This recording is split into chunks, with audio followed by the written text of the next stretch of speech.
뿌리레가 알려주는 주의해야 할 아이의 대변 상태. 모유수유 아기변과 분유수유 아기변 차이. 모유수유 아기변. 설사인가 생각이 들 정도로 묽은 변을 보며 생후 1~2주차 신생아들은 하루 8회에서 10회 정도 수유를 할 적마다 변을 보곤 한다.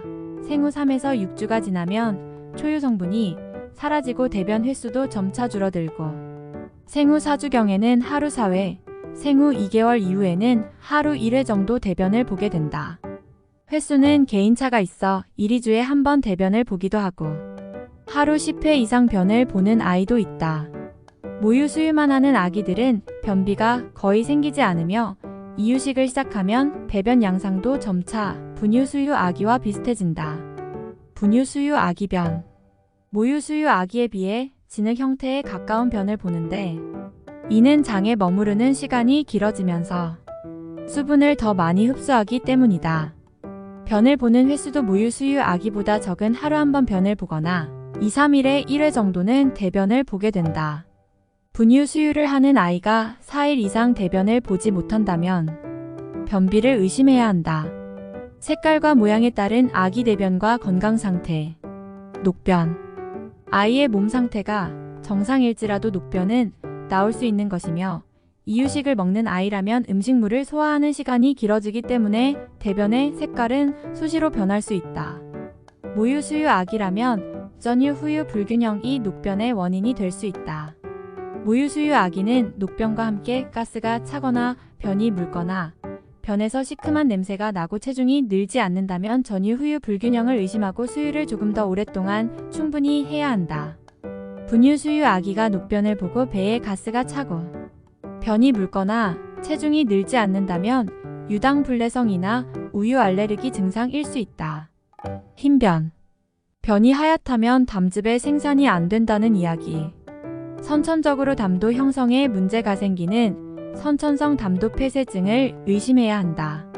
선천성 담도 폐쇄증은 간경화증을 일으켜 생명에도 지장이 있으므로 조기에 수술하여 조치를 취해야 한다. 평소 변이 좋다가 일시적으로 흰색 변을 보는 경우 가성 콜레라와 같은 바이러스 장염에 의한 경우가 많고 설사를 동반한 흰 변이라면 바이러스성 장염을 의심해 볼 수 있어 소아과 진료를 받아야 한다. 붉은 변. 변에 피가 섞이거나 붉은 빛을 띈다면 세균성 장염이나 장이 꼬이는 자항중첩증의 가능성일 수 있다. 아이가 반복적으로 아파하며 붉은 젤리 같은 변이 나온다면 장이 꼬여서 나음으로 응급으로 장을 풀어주지 않으면 자항 절제 수술을 해야 하는 경우도 있다. 흰 알갱이가 나오는 변. 변에 여러 가지가 섞여 나올 수 있는데 그중 흰색 알갱이는 지방이 제대로 흡수되지 못했거나 지방이 많은 이유식을 먹었을 때 보게 된다. 대게모유나 우유의 유지방이 응고되어 나오는 것으로 걱정할 필요는 없다. 점액이 섞인 변. 끈적끈적한 점액이 섞인 변은 정상적인 장운동의 변화이다. 점액이 많다면 장염이 동반되었을 경우도 있으니 몸 상태를 살펴야 한다. 검은 알갱이가 나오는 변. 변에 흰색뿐만 아니라 검은색 알갱이가 섞여 나온다면 이는 이유식으로 먹은 야채의 섬유질이 담즙에 의해 검게되면서 알갱이로 나오는 것이다. 간혹 알갱이가 혈변은 아닌지 주의가 필요하므로 아이가 배가 아파하고 혈변을 본다면 소아과 진료를 받아야 한다. 주의해야 할 아기 대변 상태. 반복되는 묽은 녹변. 전유 후유 불균형이 심하면 아기는 묽은 녹변을 지속적으로 보게 된다. 모유를 충분히 먹이면 완화시킬 수 있다. 하루 한 번도 변을 보지 않을 때 생후 3주 이내 정상적인 양의 대변을 하루 한 번도 보지 않는다면 병원을 방문하여 진료를 받는 것이 좋다.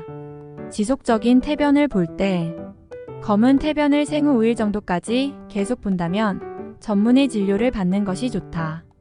변을 볼 때 아기가 힘을 준다면 대변을 볼 거라고 생각하지만 방귀뿐이라면 아기의 건강을 걱정하게 된다. 그러나 이 경우 아기가 변을 볼 때 힘을 주는 방법을 몰라서라고 생각하고 지켜봐주는 게 좋다. 뿌리레의 육아 정보. 아이의 대변 상태에 대한 정보였습니다. 더 많은 정보를 원하시면 구독과 좋아요 부탁드립니다.